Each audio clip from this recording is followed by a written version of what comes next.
الرنجة والفسيخ بعد رمضان من الأكلات المحببة جدا، ولسه داخل علينا موسم الربيع برضه كلنا هناكل رنجة وفسيخ. مهم ناخد بالنا من إيه؟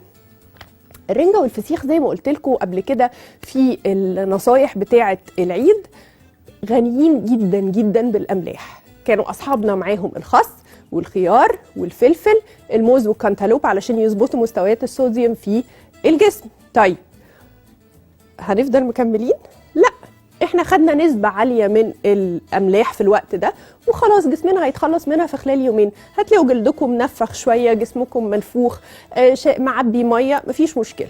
من أسهل الطرق اللي ممكن تتخلصوا بيها من المية الزيادة اللي في جسمكم هي إن انتوا تشربوا مية.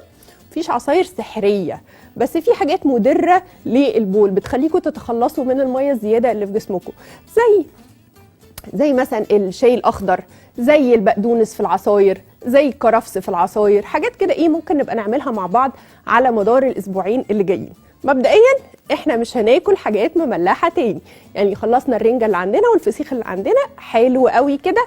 نبتدي نبقى بنستمتع بالأكل الطبيعي بتاعنا، مش الأكل الصحي ومش الأكل الدايت. كله رز وخضار وسلطة وحتة لحمة أو حتة فراخ أو شوية فول أيا كان الموجود.